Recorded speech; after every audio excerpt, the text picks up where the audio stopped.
Kia ora, everybody. Hello.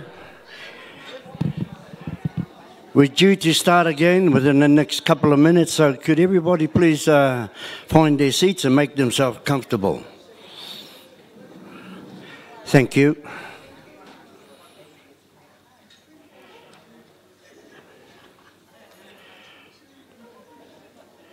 Yeah, you too, Auntie.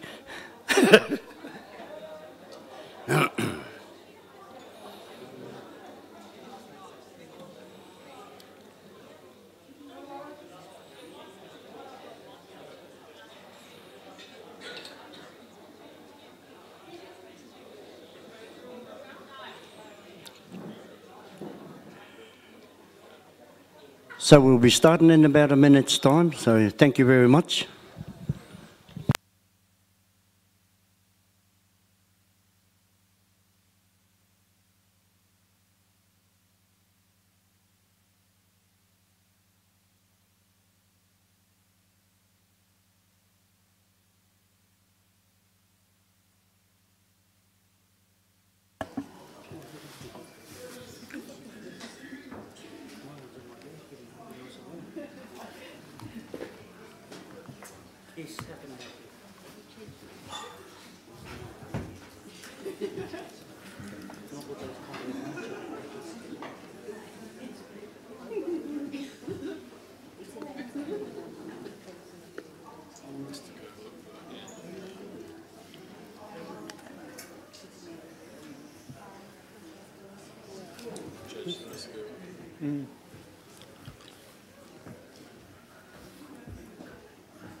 Just while we're waiting, Mr. Owens, whereabouts are we going to pick up again?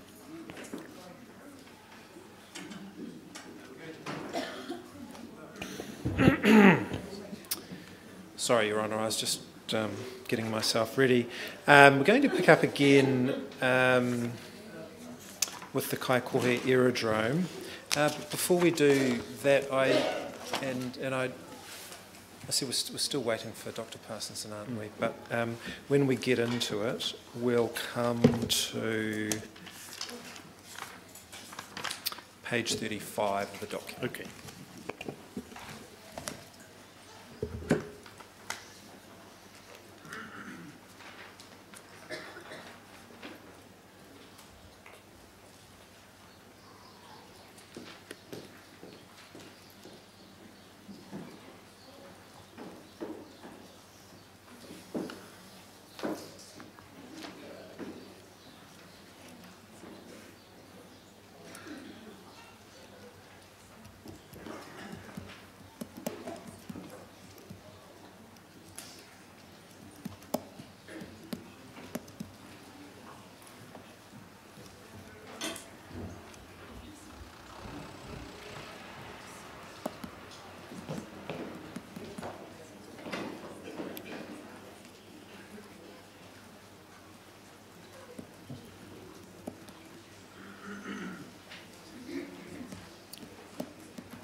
Just see it's gone 1:30, and I wondered if, while we wait for Dr. Parsonson,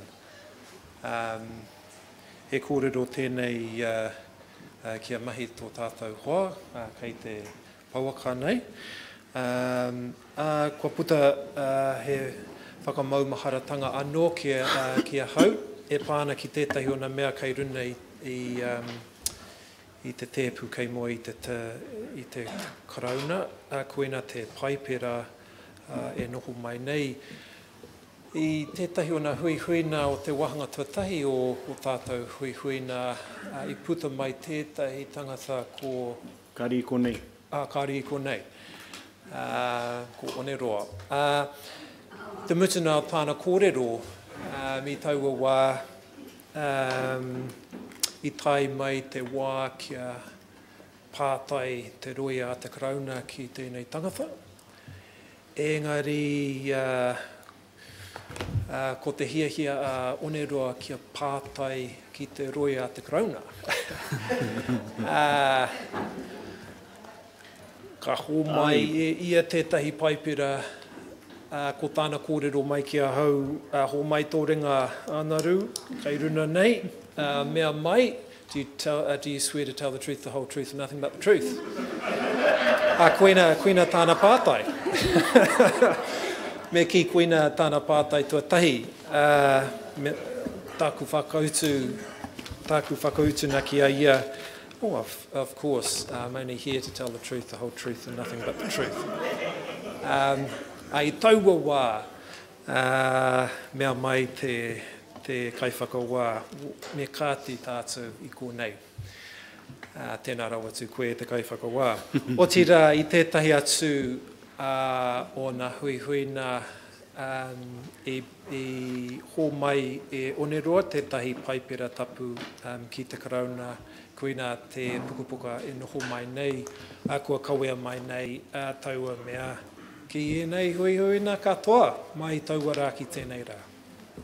Kia ora. Well, I see we're all back together again. Page 35. Was it page 35? Thank you, Your Honour. I want to go through the Kaikohe aerodrome and then we'll finish this issue and we can carry on with issue 10. A number of claims have been made about the taking of land for the Kaikohe aerodrome, and it is a relatively complicated series of facts that span a long period of time. I've tried to distill the core claims at paragraph 114, and I think I've possibly missed out some of the core claims. But through the written document, I do respond to what I understand to be the claims about the Kaikohe aerodrome. The key claims do appear to be there was no consultation with Māori during the 1930s, when there was consultation with European landowners. Land was taken formally for one purpose, that is defence purposes, but the land was really taken for an ulterior purpose, a civilian aerodrome. That's a key issue. Māori land was targeted for the taking appears to be a key concern. I might just note two more key concerns, and there are other concerns, and I do try to address all the concerns in the document. But the two others I would mention now are that it's claimed there was no consultation when more land was taken in 1945. And finally, the compensation that was awarded to Māori was unfair relative to the compensation that was awarded to non-Māori, because both Māori and non-Māori land was taken for the aerodrome. Now I set out then the Crown's broad submissions in response, but instead of reading those out, I'd like to go through the facts, and then I go through each of the claims, these ones I've mentioned and more, and we'll focus on the ones that I've mentioned. If I could do that now, I'd like to go through the facts to remind us the facts are important and the timing of events is important. So it pays to go through them. At my paragraph 116.1, and it would be fair to say generally that we can infer through the documents we've seen that by 1940 there is a desire from at least the Kaikohe Chamber of Commerce, so from locals in Kaikohe, that there be a civilian aerodrome in Kaikohe. And there are records of their discussions with the Crown about how land can be provided for that civilian aerodrome. And so at that point it does seem to be a locally driven issue. And so my paragraph 116.1, in March 1940 the Public Works Department writes to the Kaikohe Chamber of Commerce saying that 5 potential aerodrome sites have been investigated, and one in particular, the site on Renwick's farm, has proven to be the best. The department notes that, and we'll go into this communication in greater detail, so we'll come back to it. The department noted that the matters had not then progressed beyond the investigation stage, and there was little prospect that land would be taken before the end of the Second World War. And the way it was put in the letter, which we'll come to, was before the cessation, I think, of hostilities overseas. It was said at that time it was for local government to negotiate the purchase of the land. So that's where we're at in March 1940. The government's saying the government does have a role, it's limited, it's for local government to find land to negotiate its purchase, not the government's. In October 1940, a deputation had asked central government to assist in the taking of the land. The owner of Renwick's farm wanted more money for the property than local government could afford. There was a concern expressed that buildings might be erected on that farm, increasing the land's value and putting it further out of reach. It was noted at that point that the site included some Māori land. In December 1941, Pearl Harbor was attacked. Just a few months later, in February 1942, Singapore surrendered to Japan. I don't provide a footnote to that, though I would note that I think it's probably a fact that we can take for granted, but Mr. McBurney, in his latter report, he files another report in our inquiry to fill some gaps in his research. He refers to those events. At my paragraph 116.5, I'm not relying on Mr. McBurney's further report there. I'd appreciate it if the Tribunal can take that as a fact, and if necessary, the Crown will provide but only if requested, the Crown will provide a source. But it's important. February 42, Singapore surrenders to Japan, and 4 days after that surrender, the same force that attacked Pearl Harbor attacks Darwin in northern Australia, killing 200 and leaving more than 400 wounded. And in March...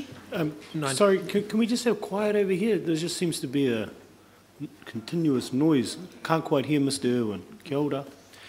In March 1942, the Air Department informed the Public Works Department of its decision to proceed with an Army cooperation aerodrome at Kaikohe that would serve as the new combined headquarters in that area. And we'll come to that document too.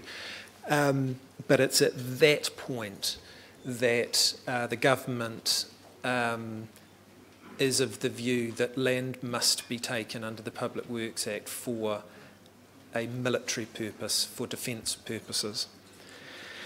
In May 1942, the Air Department informed the Public Works Department that the Kaikohe site was ideal in terms of its location, although it did have some limitations, its runways and its gradient.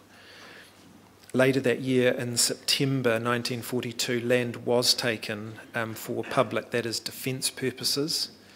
And later more land was acquired in 1945 and 1950. So the purpose there is just to try and give us some context to where we're going. These are the key series of events. And so now let's turn to some of the key issues. And the first one concerns the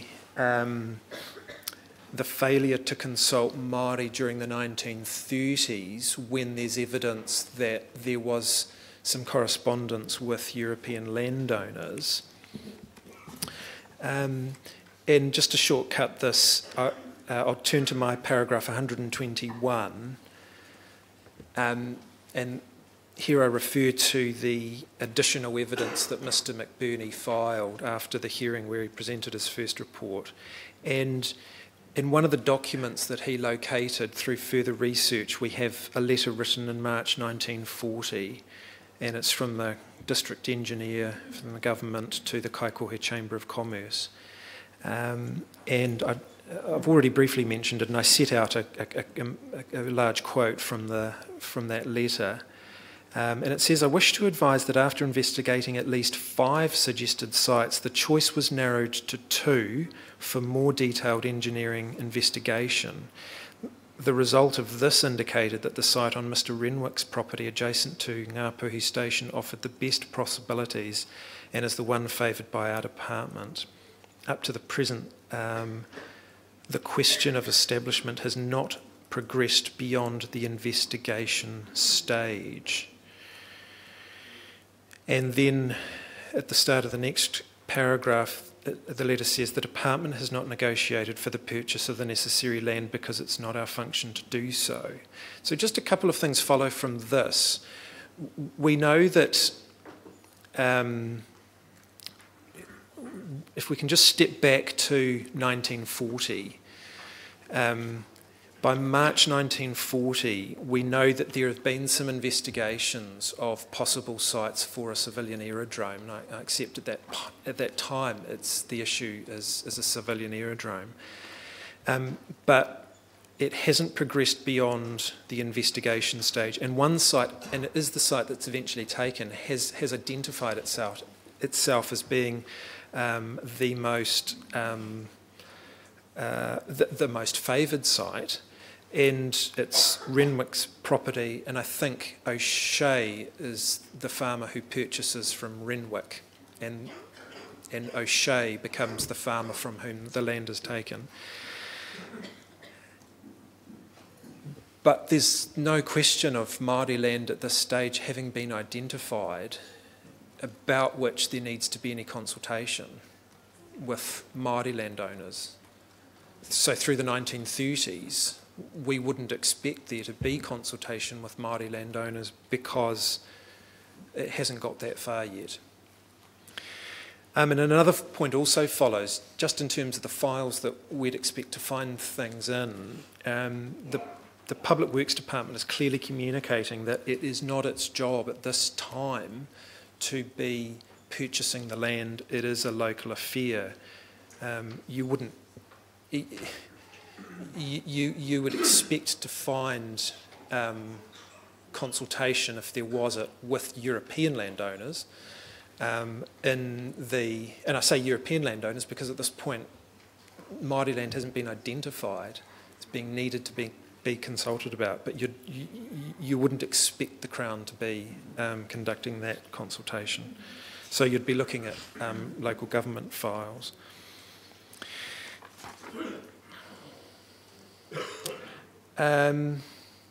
So that addresses that point about the failure to consult Māori during the 1930s. I want to come to another point at my paragraph 126, and this is the issue of the targeting of Māori land. Because Māori land does come to be taken, there were some issues with the actual acreage as set out in the A13 report, and I've provided as a appendix to the submission, or the Crown's provided as an appendix to the submission, an appendix, a schedule that sets out all the lands that were taken, both Māori and non-Māori, for the assistance of the Tribunal. The Crown does disagree that Māori land was targeted. And the Crown says at paragraph 126, a process had been undertaken to select a site out of a number of possible sites in the Kaikohe district.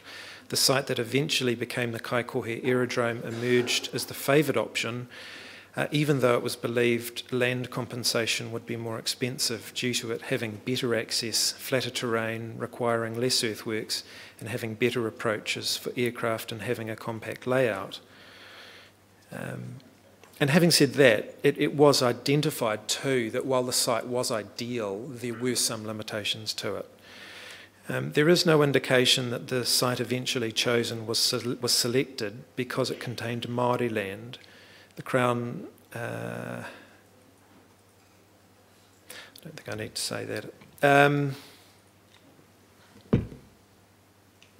Now, the generic closing submissions do discuss a decision made in May 1942 by the Air Secretary to take land even though the site was limited by runways and gradient. Communication aircraft only may be able to use it. I think I've made a mistake in my footnote 151. I'm just out by one paragraph. The paragraph reference at footnote 151 is not to 290 of the claimant generic submissions, but to 289. And I've just been reading and rereading the paragraph. It's a simple reference that claimant counsel make, and I'm not 100% sure exactly what the full intention of the reference in that paragraph is to be, and I'm not making any criticism of that. But it's the quote that I've quoted in my paragraph 127, beginning limited by runways and gradient, communication aircraft only may be able to use it, is the quote that is in the claimant generic submissions. And I wondered if the point that was possibly being was being expressed was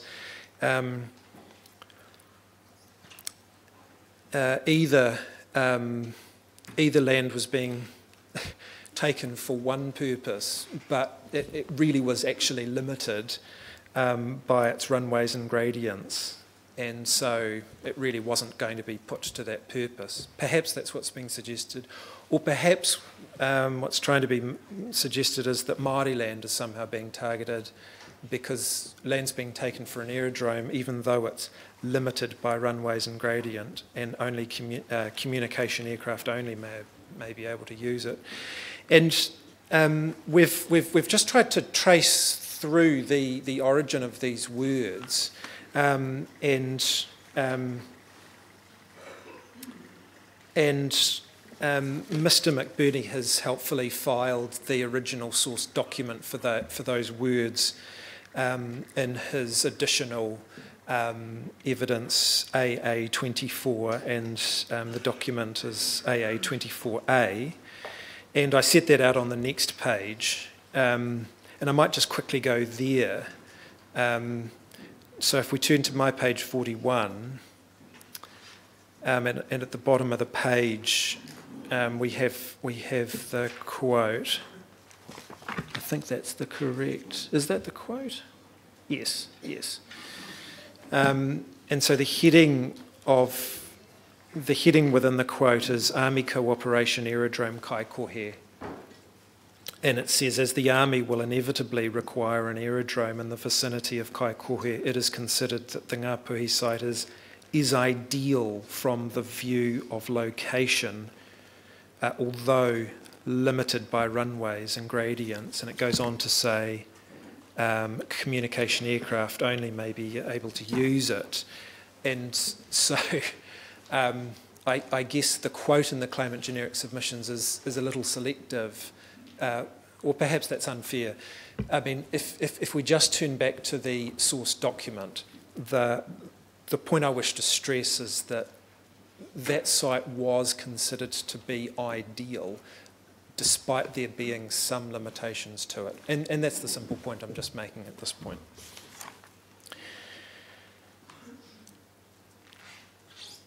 Now, just dealing still with the issue of the land was taken for one purpose, but really it was taken for another purpose.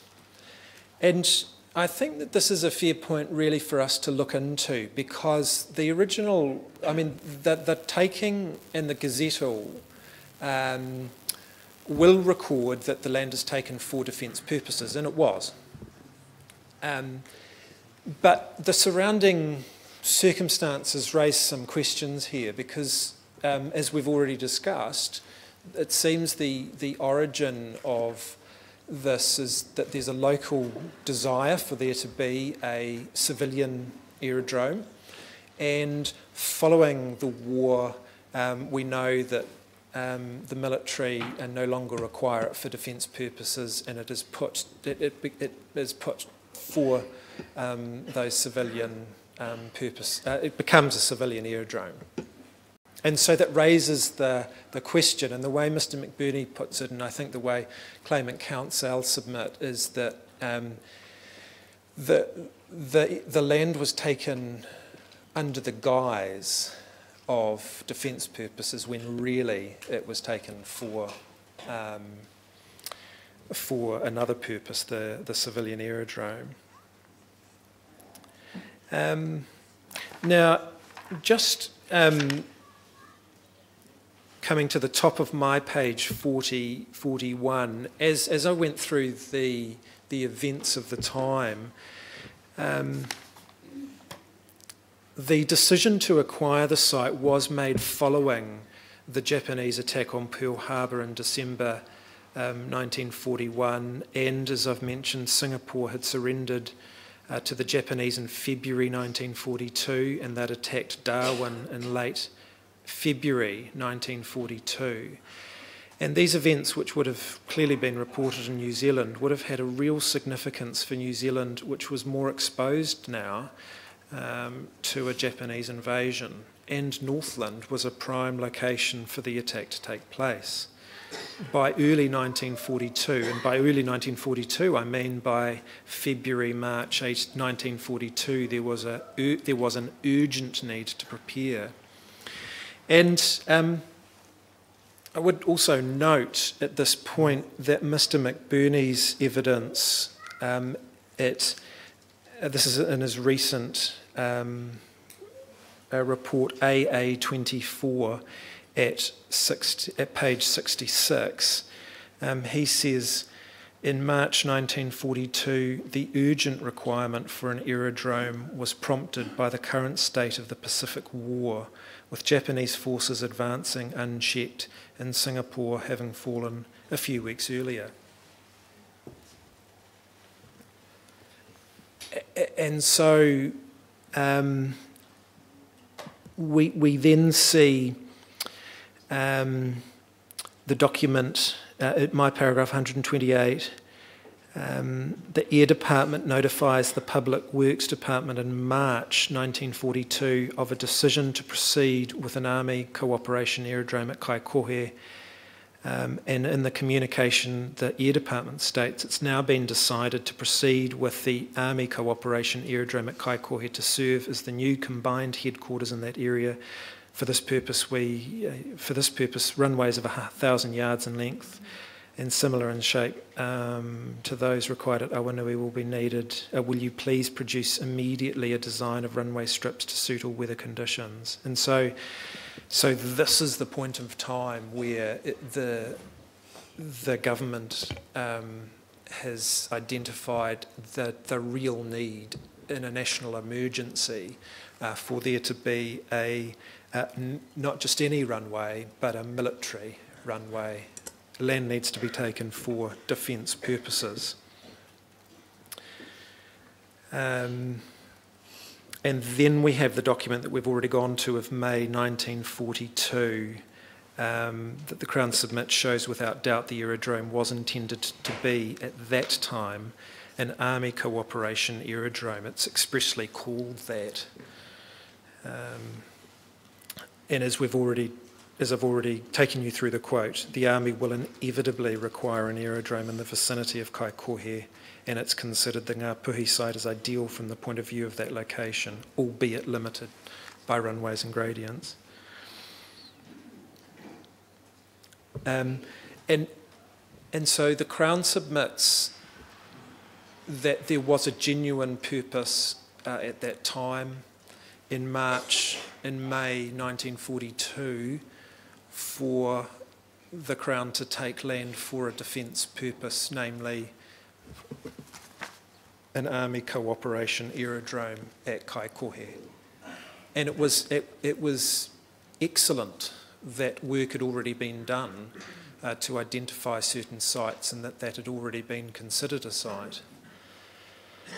But that doesn't mean it was taken for one purpose and that was a guise.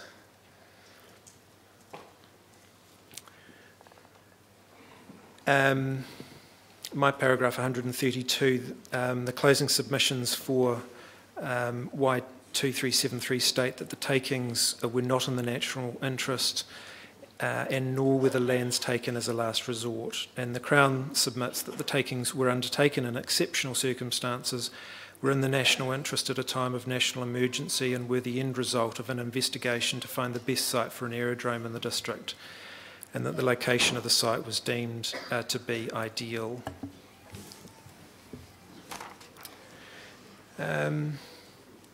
I don't want to go through all of these submissions. There are some fairly detailed submissions about the detail of just being correct about which precise properties and lands were taken, and the submission goes through that.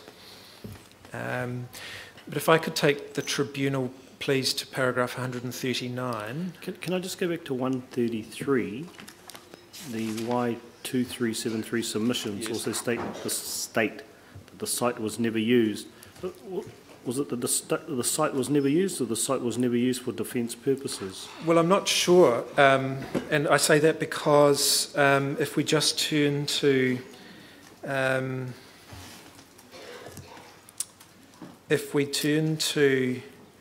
that submission,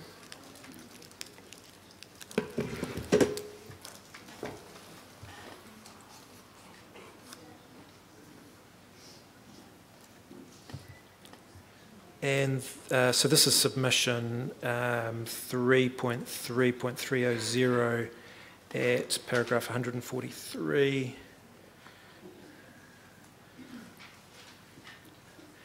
And the paragraph reads, "We have no evidence that but for the taking there would have been any negative consequences whatsoever. Any argument that this was the last resort is unsustainable. As will be shown, the fact is that the site was never used." And it doesn't say whether used for the military purpose or the civilian purpose. When you say this appears to be incorrect, you mean that the site was used? I think the site was used. I've just been trying to go through the evidence around this, including Mr. McBurney's more recent report. It's clear that the military purpose and the emergency at the time seemed to dissipate, and it was the aerodrome was completed, I understand, in January 1943, and the reference for that fact is Mr. McBurney's report AA24 at page 19. And it's one of these difficulties, just trying to find the evidence that planes are landing and taking off. It's not actually necessarily something you'd see in a file or in a correspondence. There was some reference in Mr. McBurney's report to there being moss on the runway that made landings difficult, which clearly implies that it had been used, in fact. I'm not so sure that it's a major point, because I think what the claimants are really trying to say is that look, you took it for one purpose, and then you never really used it for that purpose, and the ulterior motive was the civil aerodrome, which it came to be used as. I don't think that there's any doubt that it was in fact used as a civil aerodrome as the years went by, and I'm not sure that that's what the claimant lawyers are trying to suggest there. Thank you.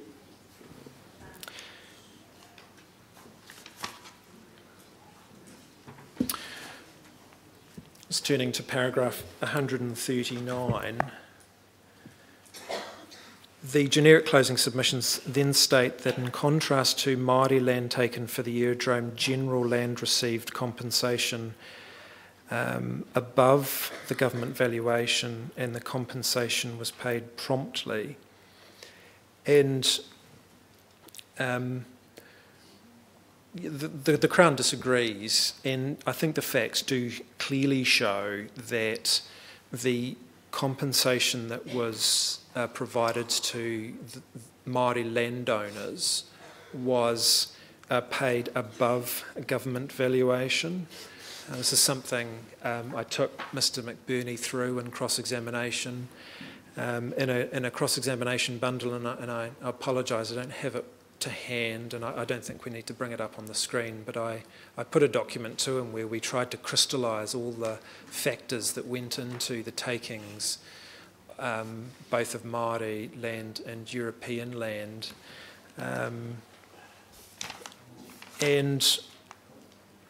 So it had been above the government valuation. Was it the Māori, the value of, or in your view, was the Māori land and general land that was paid for, the price per acre, was it? It was same? fair. Beg your pardon? Was it the same? Was it the same? No, it was different. There were different lands and different characteristics being taken into account, and the documentation shows that different. The properties were just simply different. I'll take you to my paragraph 155 because I come back to this. So if we go to paragraph 155, the generic closing submissions state that Māori were paid £10 less per acre than paid to the Pākehā farmers. As I say, I cross-examined Mr McBurney on this and identified the objective basis on which the various properties were valued.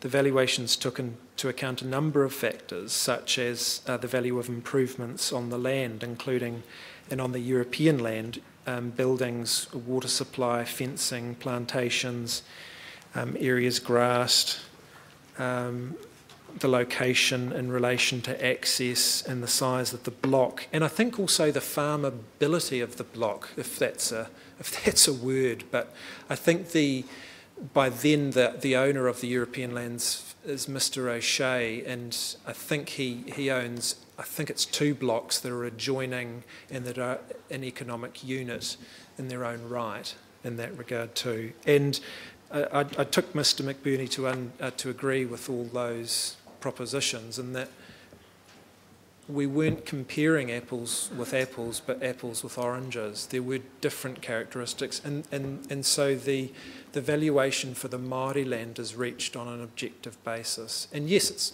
it's different, and it's different per acre to the European land, but that's not the point.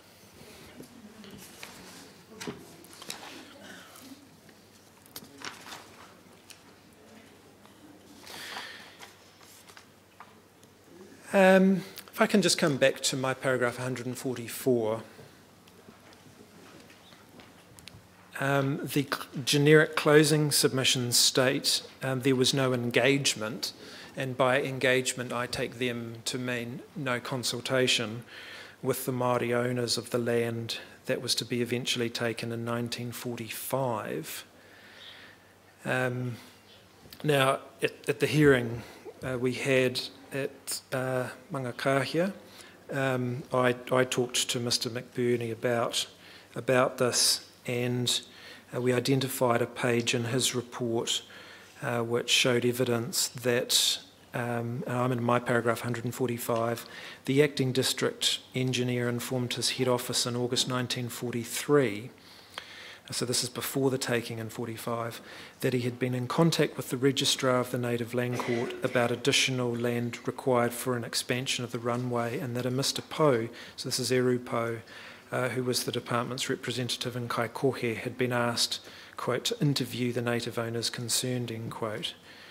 And Mr. McBurney then stated that the registrar had advised Bell, the acting district engineer, that steps were being taken to advise the principal owners. Now, did that happen? Comes one of the questions. And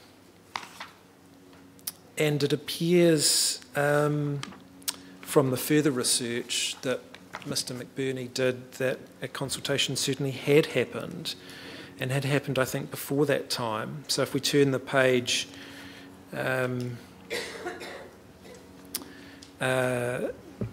just midway through the top paragraph, the gap-filling report of Mr. McBurney showed evidence of consultation.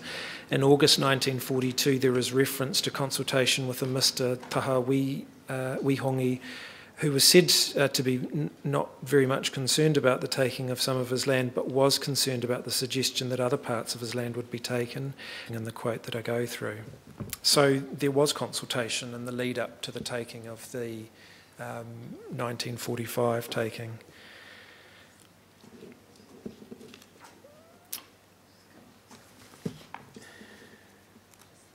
I think I go through then the generic closing submissions come back to that point at my paragraph 149 about was the land taken, it was they say nominally taken for defence purposes, but actually for civilian aviation purposes. I've already addressed this point, and the point there was yes, local government had first sought the land, but by March 1942, things had changed dramatically, and there was a new need for central government, and the land was genuinely taken for defence purposes.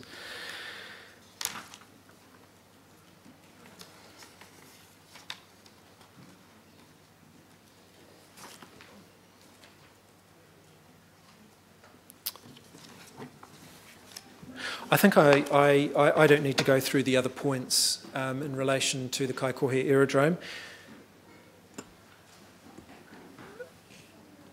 And I'm happy to have the remainder of the submissions taken as read.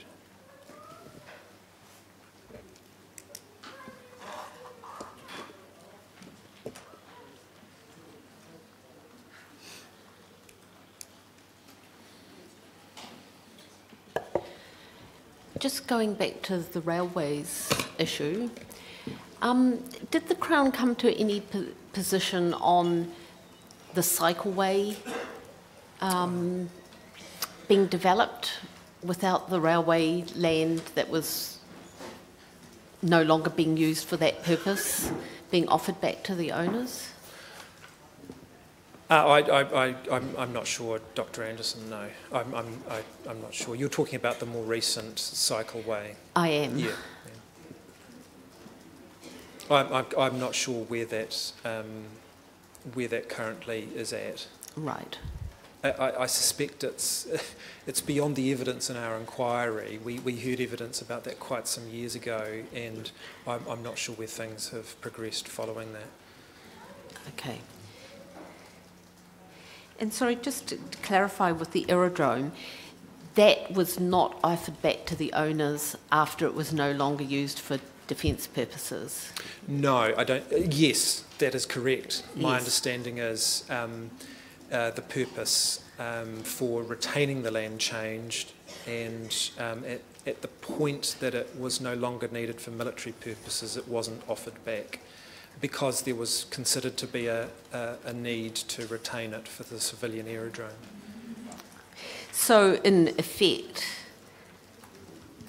the owners are never really consulted on that we know of? No, and to be honest, I would be surprised if that were the case.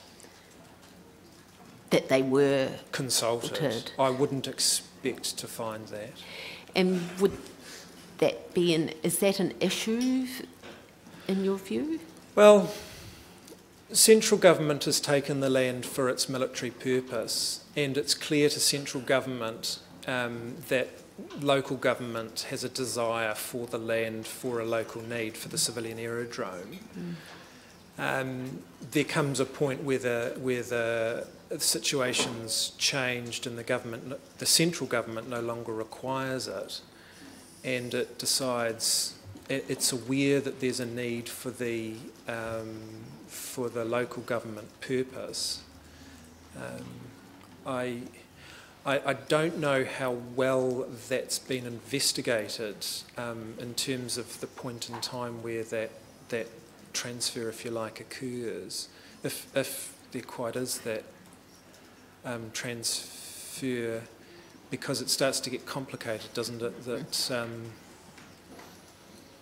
I seem to recall. I mean, there are actually a number of titles involved, and there are. I can't remember off the top of my head, Dr. Anderson, quite when title transfers to local government. I guess my worry is that Māori are falling through the gaps in this particular instance. Yes, I would be I would be surprised if there was consultation with former landowners at that point in time, whether Māori or non-Māori, and I would have thought the government's point of view would have been local government represents the locality and the local population. Right. Which is an issue, of course, in itself. Yes. All right. Thank you.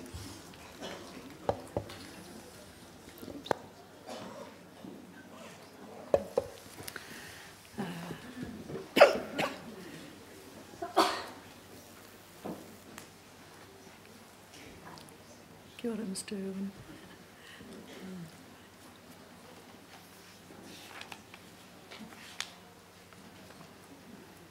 On page 5, going right back to the beginning, you refer to the Ngāti Kahu ki Whangaroa settlement. Sorry. And acknowledge for the purposes of our inquiry that the Crown took 6 acres at Mata Karaka in 1946 for public works, retaining it long after it was needed. Am I able to ask the basis of the evidence on which that statement is based? I can take an instruction on that and provide it to you. Thank you. And sorry, Mr. Irwin, is that a concession of treaty breach? Because you don't, it's not specifically stated there, I don't think. I'll just come to you, Dr. Anderson.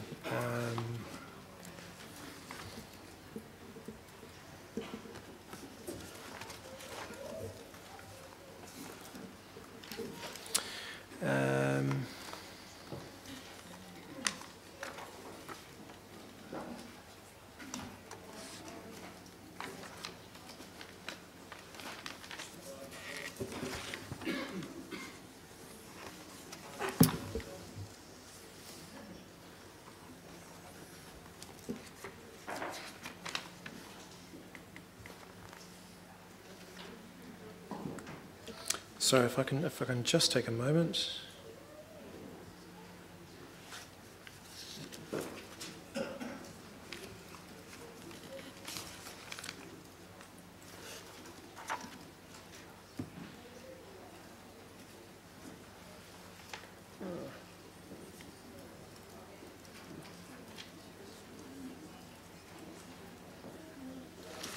I can't seem to find it just at the moment.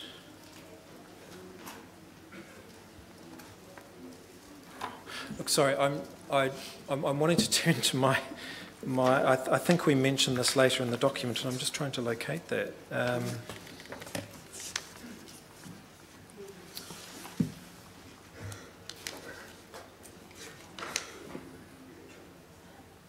Sorry, I'm getting there now. It's not that one. Is that at page 34, perhaps? 34, Yep. yep.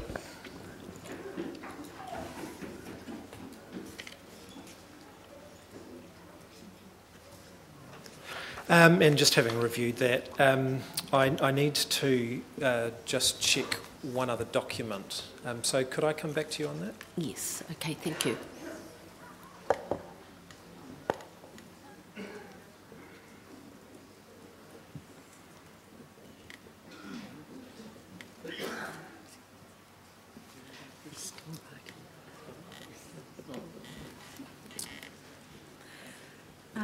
On page 59, Mr. Irwin, issue 8D, the first question in there is, was it appropriate for the Crown to delegate to local authorities the power to compulsorily acquire Māori land?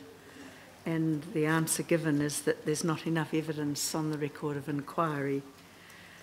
On that first point in particular,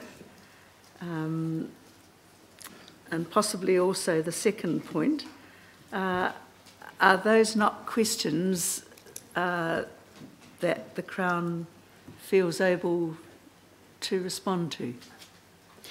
Well, in principle, my submission is that it was appropriate for the Crown to delegate to local authorities the power to compulsorily acquire Māori land. It's not an issue that in evidence, as I understand it, this inquiry's really gone into the origin of the capacity of local authorities to take land compulsorily within their districts. But my submission would be, as a function of local government, it would be appropriate for them to be able to do so.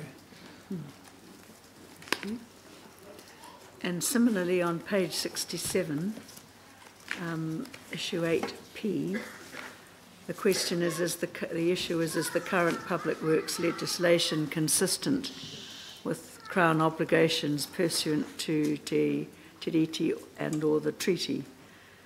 And I wasn't quite sure why you gave that answer. Well, again, I just don't think that there's really been a sufficient inquiry in this inquiry into the issue of the application of the current Public Works Act legislation and how it operates today, such that you can or should make findings about that issue. So you gave that answer quite deliberately. Yes. Okay, thank you. Thank you, Mr. Irwin. Thank you. We now turn to issue 10. And it's my pleasure to invite Ms. Gillies to present this submission.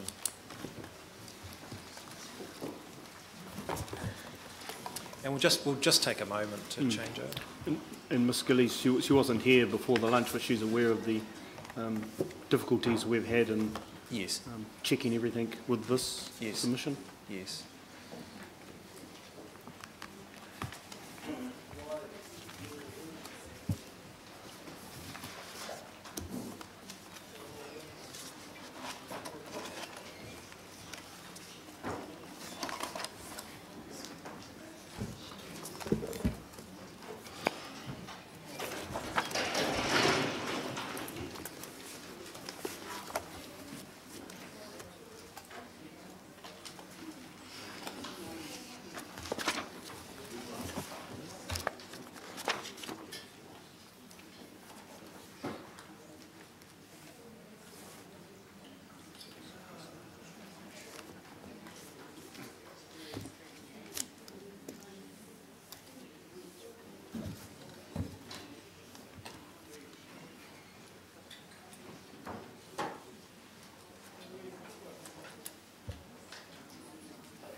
Thank you.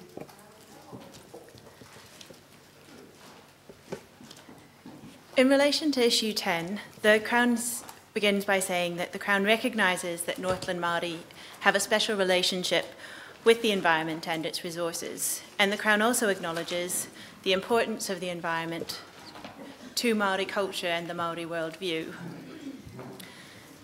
It is not disputed that the environment of Northland has changed since 1840, just as it is not disputed that the New Zealand environment changed with the arrival of Māori from its pre-human state. But the mere existence of environmental change or modification or even degradation does not mean that there has been a treaty breach or other failure by the Crown. A focus on environmental outcomes, and particularly a focus on negative environmental outcomes, overlooks the fact that the Crown cannot guarantee environmental outcomes, no matter how many initiatives or measures it takes.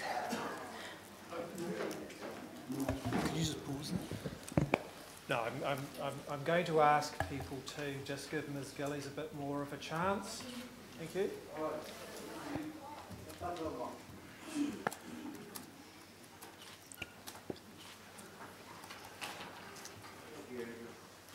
There has been, and there always will be, a tension between environmental protection and environmental conservation and human development.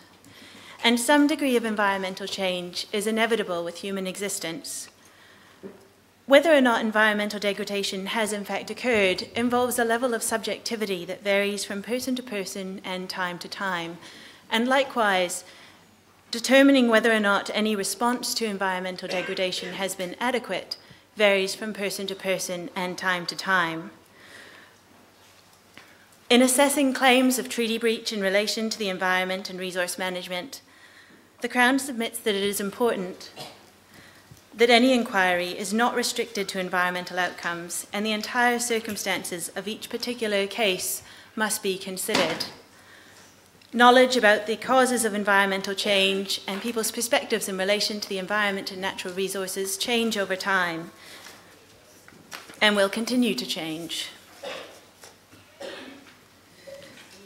At paragraph 9 of the submissions, the Crown sets out its position in summary, and the Crown broadly makes 5 submissions in relation to the environment.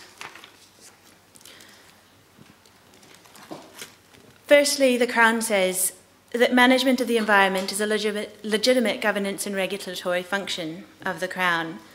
And the Crown's position in relation to sovereignty has already been discussed extensively in relation to issue 1, and I don't propose to go through that again today. But in relation to the environment, the Crown says that kawanatanga means that it is appropriate for the Crown to develop regimes for the protection and management of natural resources in the environment. And by management of the environment, that involves both provision for the protection and conservation of the environment, as well as provision for development and environmental modification. The creation of national management frameworks for resource management is well established as a kawanatanga role, and the Waitangi Tribunal has on several occasions acknowledged the Crown's kawanatanga function, as including management of the environment. But the Crown accepts that that power must be exercised in a way that is consistent with other treaty obligations, and the Crown submits that the treaty requires that in any given circumstance the tribal interests must be identified and given appropriate weight, but what is required ultimately is a balancing of interests.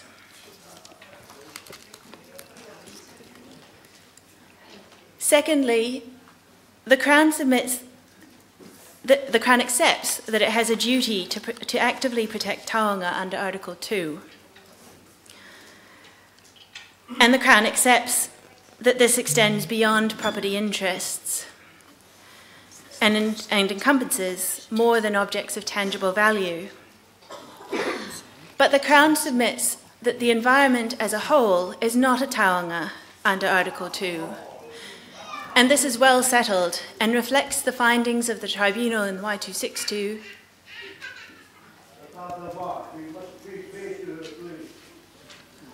Yes, can we have some quiet, please?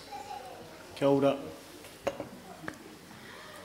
The Crown submits that this is well settled and reflects the findings of the Tribunal in Y262, as well as the findings of the Tribunal in other inquiries, such as Stage 1 of the National Freshwater and Geothermal Resources Inquiry, the Te Ika Whenua Inquiry, and the Central North Island Inquiry.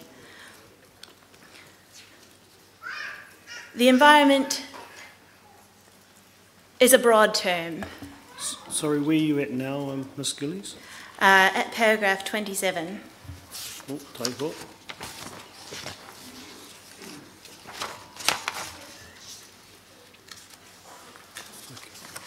Can I just go back one step? In terms of the relevant Crown position, this is paragraphs 13 to 19, as Yes. I understand it, once again, this is premised on the basis that that the Crown legitimately gained authority, It is. kawanatanga, through the treaty, Yes. and also, therefore, that the Stage 1 report was incorrect. Yes, to the extent described in relation to issue 1 in the Crown submissions. Thank you.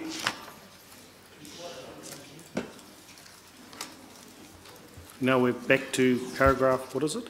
27? 27. Oh, sorry, and the reports that you quote there on paragraph 17, 18, 19, Muri Whenua, Ika Whenua, Mohaka, they were Yes. all pre the Stage 1 report, weren't they? Yes, that's true. 27.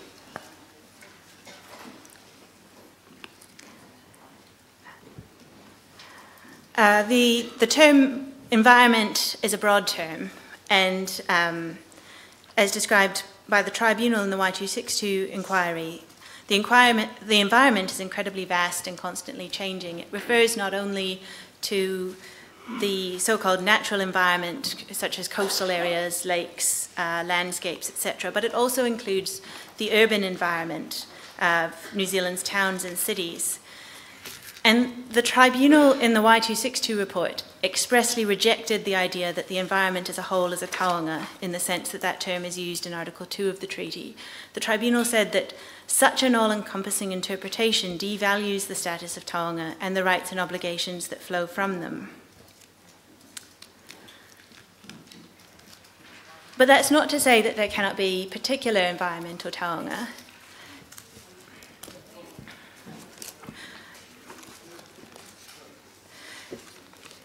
But it is necessary to isolate particular environmental features and consider on a case-by-case basis whether each iconic mountain and river or a particular species of flora and fauna. Sorry, where are we now? You just need to... At paragraph 29. Oh, thank you.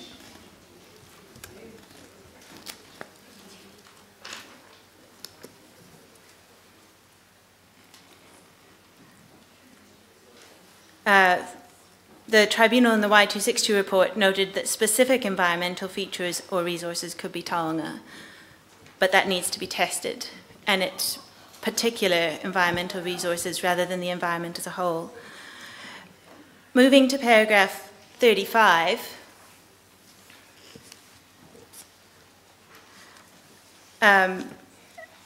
starting at paragraph 35, the Crown sets out its third submission, which is that the Crown does not have a general obligation to prevent all adverse environmental effects. And again, this is well settled.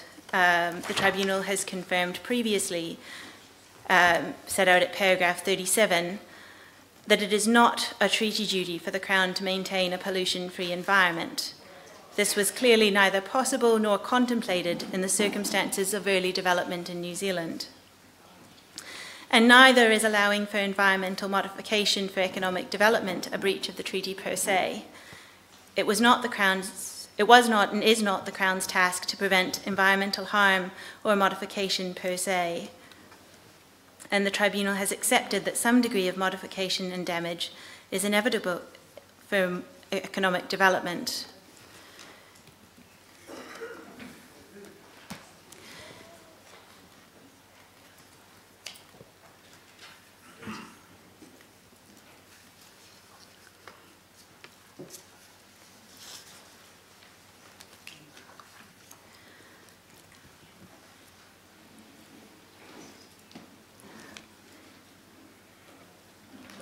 At paragraph 39, the Y262 Tribunal cautioned against romanticising the early Māori impact on the environment of New Zealand, and it is equally important not to romanticise pre- or post-European Māori environmental policy, management or practice as requiring the maintenance of an unspoiled landscape.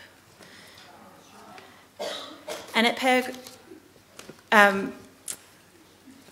paragraph 43, the 19th century activities that impacted on the environment included, amongst others, gum digging and timber extraction.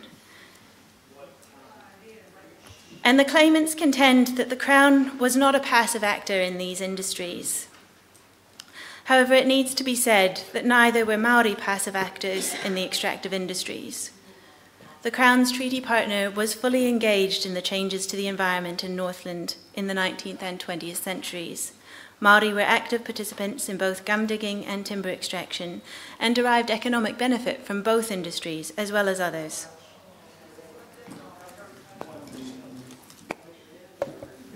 No, Sarah. Look, if people can't be quiet, we're going to have to start asking people to leave. I don't want to do that.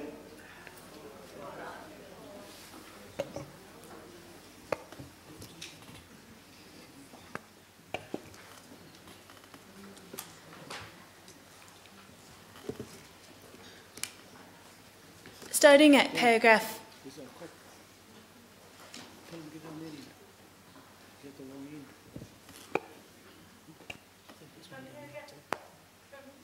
From paragraph 45, the Crown sets out its key submission. That is, that throughout the 19th and 20th centuries, the Crown has acted in good faith to develop appropriate regimes for the protection and management of the environment and natural resources.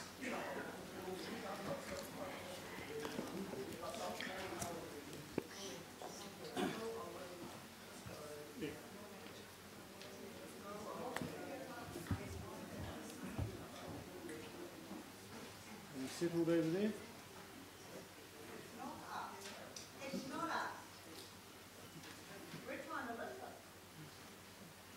Kia ora. Kia ora. Ka pai.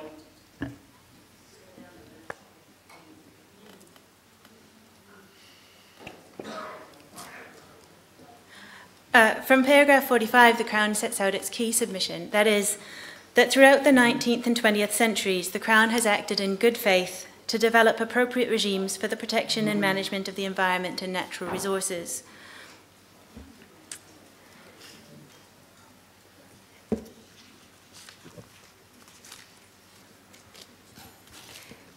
It needs to be remembered that people had different perspectives and different understandings in the 19th century, and this has been canvassed in the Crown's previous submissions on issues 1 through 8. And it's anachronistic to impose modern conceptions of environmentalism and conservationism on 19th century New Zealand society.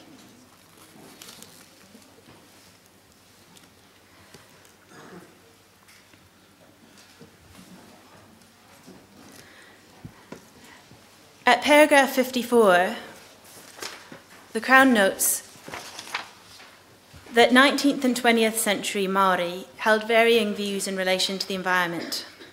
And David Alexander, under cross-examination, conceded that the predominant view during the 19th century held by both Māori and non-Māori was that it was okay to change the environment in order to produce a productive environment for the future.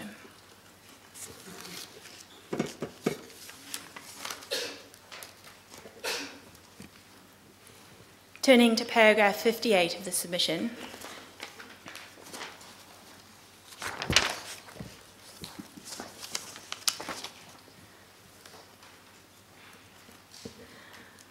The Crown submits that there is no evidence of contemporaneous Māori complaint or opposition in relation to most 19th century resource use activities and government environmental policies.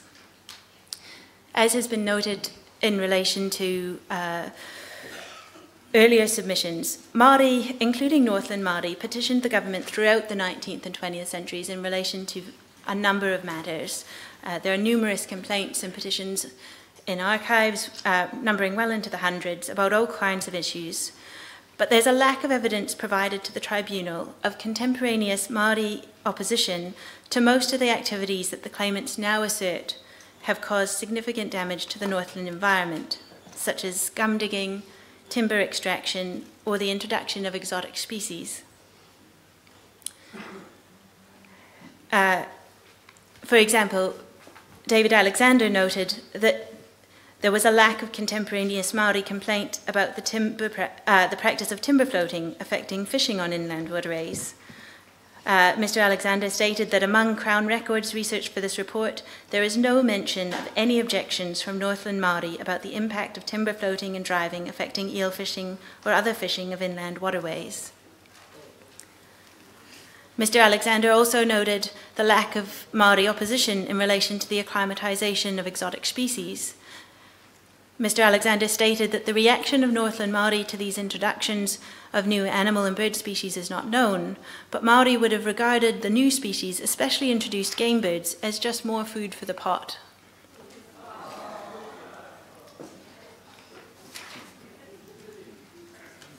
Mr. Alexander does note a few examples of Māori petitions in relation to particular resource uses in the 19th century. But these objections stemmed from reasons unrelated to the general environmental effect of that activity. For example, Mr. Alexander describes a Māori protest in February 1886 in relation to a timber boom at the Waihau River on the Hokianga Harbour. And local Māori at Rangiahua objected to that boom, but they objected to it on the basis that it had damaged their personal property, such as canoes and boats. He records that they state, "We object to that boom. We have had much of our property, such as canoes and boats, damaged by it, and the company do not reply to our applications. Our word to you is this: let that boom be broken up." But Mr. Alexander agreed that there is no record of Māori protest to the effect of that boom on the environment generally. The opposition was limited to personal property concerns.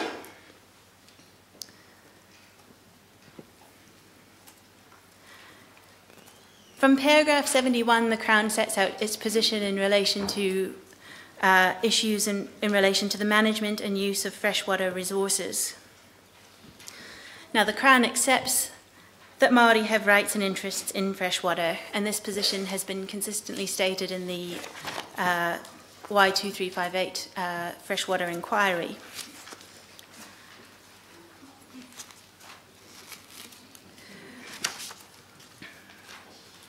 The Crown considers that the current law in respect of freshwater... Sorry, yes. I wasn't going to ask a question until I'd really had a chance to read this, but I can't help myself. Would you care to define what those rights and interests are? No, the Crown's position is that what those rights and interests might be and whether or not they're currently recognised is currently being considered in the Y2358 inquiry, and it is appropriate that it be considered in that inquiry. But you're saying that you do recognise them, but you aren't in a position to say what they are. Is that what you're telling us?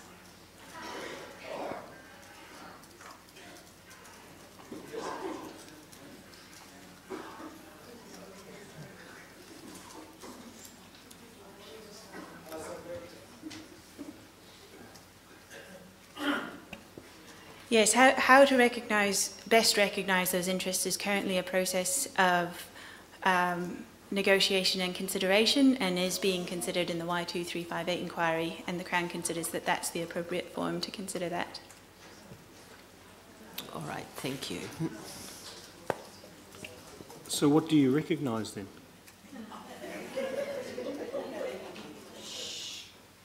You say you recognise Māori have rights in water, but it's unclear what they are, what those rights are. Is that what you're saying?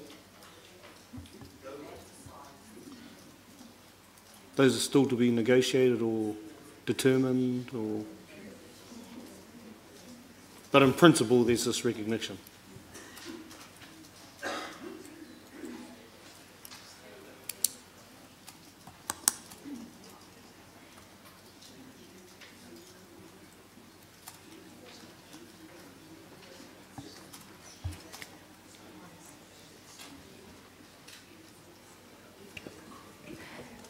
Yes, the existence of Māori rights and interests in freshwater was confirmed in stage 1 of the freshwater inquiry, and since then the Crown has been committed to negotiating and considering how best to recognise those rights and interests.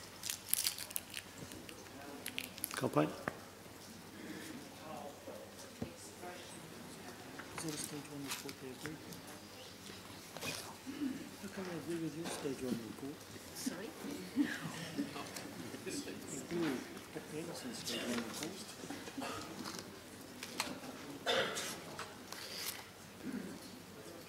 Which paragraph are we, or which area are we at now, Mr. Lee? I'll turn now to look at the issues in relation to deforestation, which begins at paragraph 171. Yes.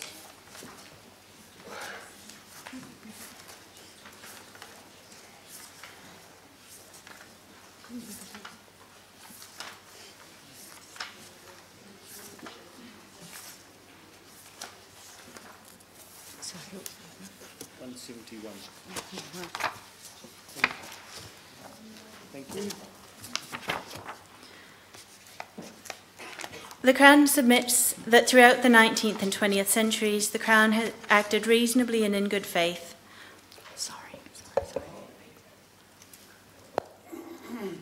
The Crown acted reasonably and in good faith in relation to the development of the New Zealand timber industry and forestry policies. Throughout the 19th and 20th centuries, the Crown acted reasonably and in good faith to amend and improve forestry policies and practices, and to balance the need for conservation and sustainability and the need for economic development, including Māori economic development and land settlement. The claimants rely primarily on Dr.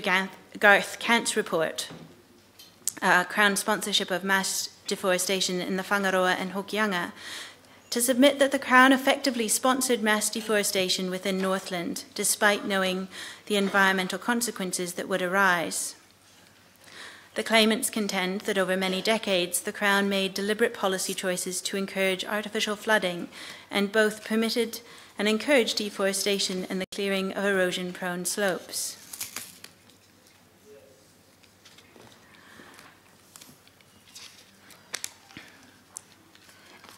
At paragraph 174, the Crown submits that deforestation was, to a large extent, a necessary consequence of New Zealand's settlement, development and progress over the course of the 19th and 20th centuries.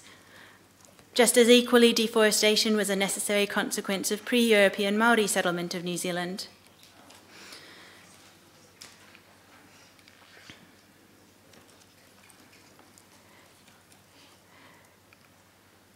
At paragraph 178, the Crown sets out its position in relation to the available evidence on deforestation. The Crown states that while there is evidence of a developing understanding of the effects of deforestation on the environment from the late 1800s, it would be unfair to expect such knowledge to have automatically influenced the Crown's policies in respect of forestry. The assessment of such contentions must have a regard to a number of factors, including exactly what was known and by whom, and how widely accepted any views were amongst the scientific community generally, and amongst political decision makers and their advisors. The Crown supported the establishment of the forestry industry to meet a range of legitimate needs, including the development of settlements and the creation of economic opportunities and employment, and the enhancement of New Zealand's economy. And again, the Crown states that Northland Māori were active participants in the forestry industry and shared in the benefits that it produced. From around the 1820s until the mid-1870s, Māori dominated the New Zealand timber industry, and Māori remained active and active participants in that industry throughout the 19th century.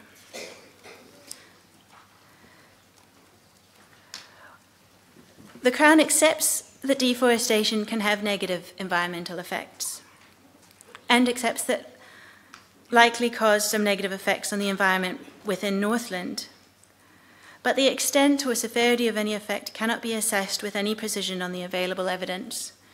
And indeed, there appears to be very little evidence specific to the inquiry district that provides an account of how much forest was cleared from 1840, the time period over which deforestation occurred, and whether deforestation was rapid or occurred in a controlled fashion over a long period of time. There is little evidence about which areas of forest were cleared, about the topography of the areas cleared, or how much deforestation occurred near waterways and which waterways those were.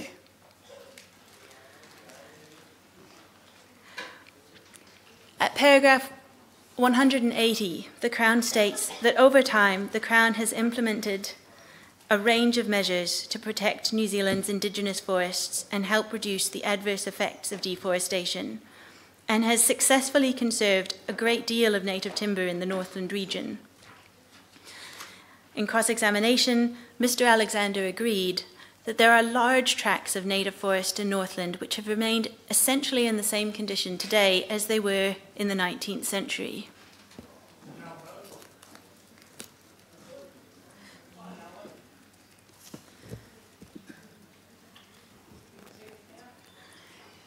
As stated, the primary evidence on the record of inquiry that considers the Crown's knowledge of the effects of deforestation is Dr. Kant's report, and the claimants rely on this.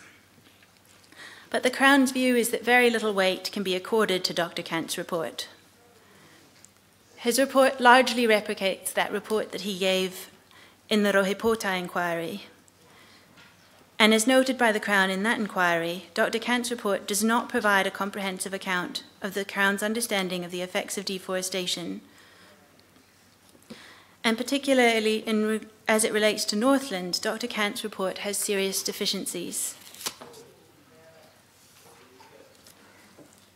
And these are set out at paragraph 184 of the Crown's submissions.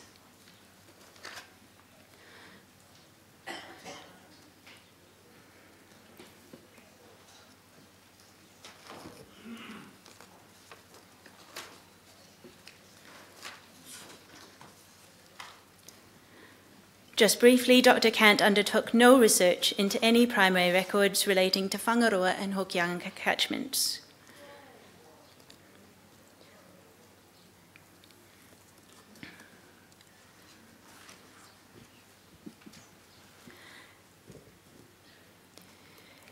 Dr. Kant said that three documents in particular were of particular importance: Hochstetter, Hector, and Bell and Clark. In relation to Hochstetter's 1867 publication, Dr. Kant agreed that Hochstetter did not visit or give first accounts of the Whangaroa and Hokianga catchments, and indeed Hochstetter did not travel north of Auckland.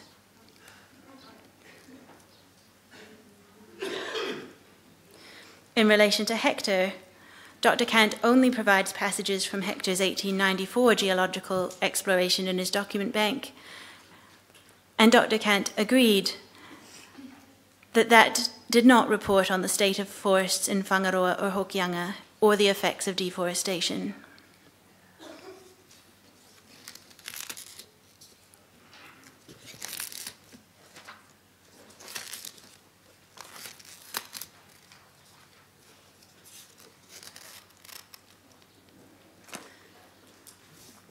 Turning to paragraph 200 of the Crown submissions,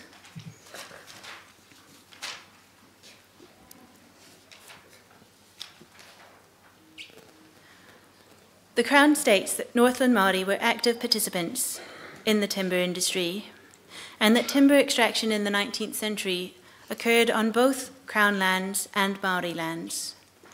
And as stated previously, Alexander notes that from around the 1820s to the mid-1870s, Māori dominated the New Zealand timber industry.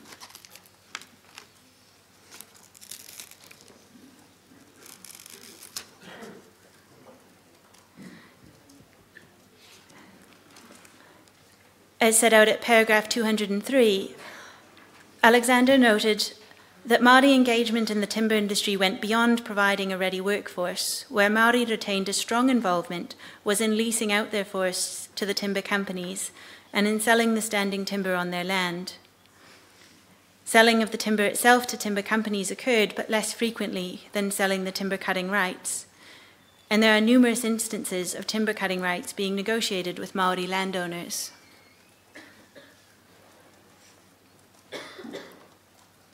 At paragraph 205, the Crown states that if Māori were not subject to the same economic drivers as European timber merchants and farmers, or had held radically different views about forest retention, then one would expect evidence of significantly different land uses in the blocks they withheld from sale.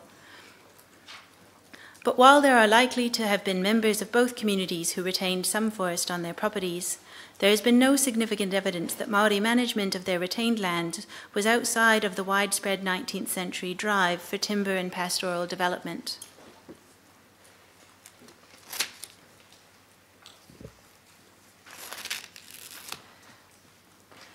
Turning to paragraph 219,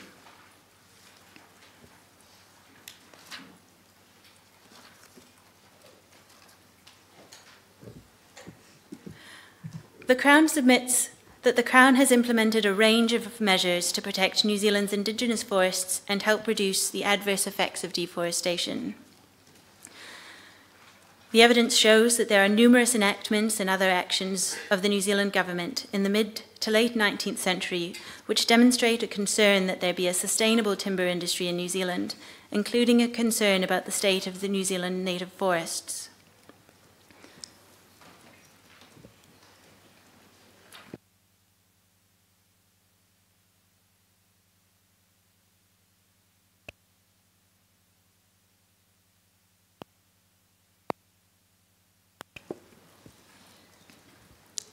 And these are set out at paragraph 219. But in brief, at 219.2, in the 1870s, legislation was enacted that encouraged the planting of trees by settlers.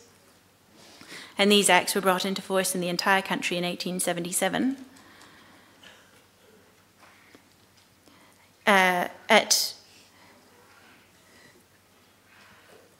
paragraph 219.5, in 1874, Parliament enacted the New Zealand Forests Act, which provided for an annual sum of £10,000 to be paid into the State Forests account to be put towards various purposes, including planting and purchase of lands for state forests and the establishment of nurseries for trees.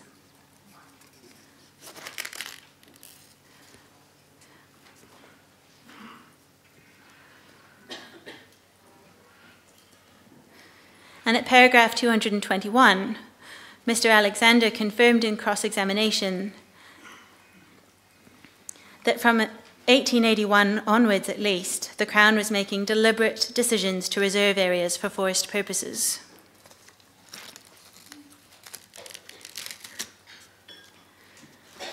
At paragraph 222, forest reserves were made for various reasons, including timber reserves and reserves for the preservation of scenery and climatic reserves. Mr. Alexander agreed that climatic reserves reserved all state forests above a certain altitude and served not only to conserve native forests but also to protect the headwaters of catchment areas from erosion.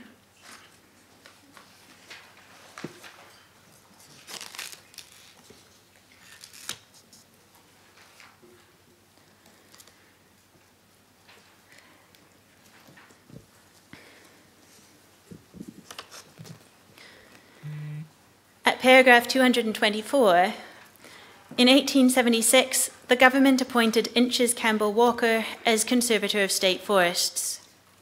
And during his term, Captain Campbell Walker wrote an extensive report reviewing the timber industry and forest resources of New Zealand.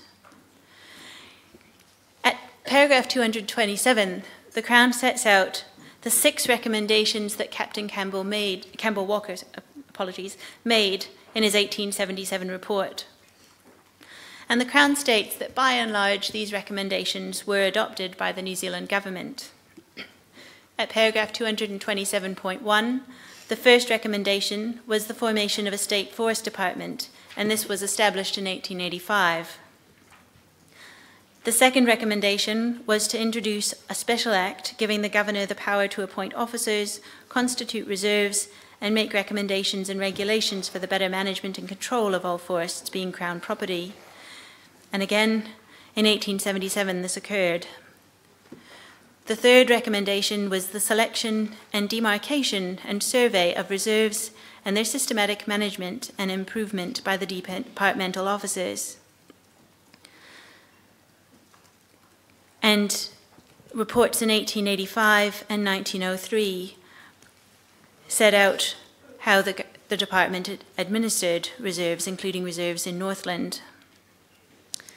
At paragraph 227.4, Captain Campbell Walker's fourth recommendation was the gradual disposal of the remaining forest area or of the timber and other forest products which it produces to the best advantage. The Crown has not identified evidence where the State Forest Department disposed of the remaining forest area, and the Crown notes that Mr. Alexander's evidence is that large tracts of Crown-owned forest still remain in much the same condition today as when they were acquired in the 19th century. At paragraph 227.5, the fifth recommendation was the formation of government plantations as circumstances demand and funds admit. And again, the 1885 report of the Forest Department refers to the intention to establish large nurseries. Captain Campbell Walker's final recommendation was the encouragement of planting by private individuals. And legislation in the 1870s did just that. In 1870s, there was legislation enacted to encourage planting of trees by settlers.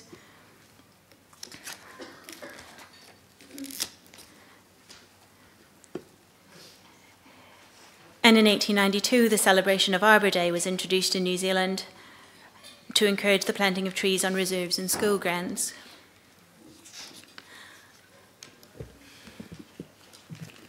The Crown's submissions in relation to gum digging begin at paragraph 228. And at paragraph 232, the Crown notes that by 1893, there were 270,000 acres of Maori land used as gum fields north of Auckland, and roughly 36% of gum diggers were Maori. And again, this demonstrates that Northland Maori were active participants in that extractive industry and benefited economically from it. Set out at paragraph 233, the gum industry provided multiple opportunities for Maori to profit. As gum diggers, the average wage in 1893 was 27 shillings per week, which is higher than that recorded for other trades in 1893. Secondly, Maori who owned gum fields were able to and did control access, either themselves or by lease to someone else. And as David Alexander explains and is set out at paragraph 234, control was in two forms. First, by a basic entry license fee and a royalty on the amount of gum collected. And then the license required that a digger could only sell their gum to a nominated merchant who was the landowner or the landowner's lessee. And David Alexander states that Maori landowners gained substantially from the royalties for gum digging on their land.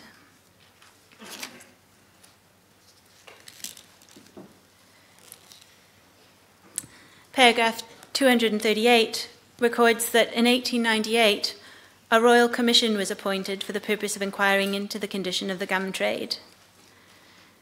And the evidence to that commissioner was that the principal fields in Kaikohe were owned by Maori,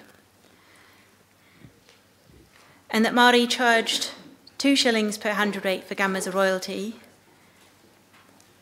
and that the Austrians paid for the privilege of digging on the Maori land at £1 per week. And at paragraph 240, Hone Tioto gave evidence in this inquiry that his whānau worked extensively in the kauri gum industry, and that much of their land was covered in kauri forests, and that his whānau issued permits for the Dalmatians and Austrians to dig and collect kauri gum, and it was a valuable resource, and they were actively involved in the licensing.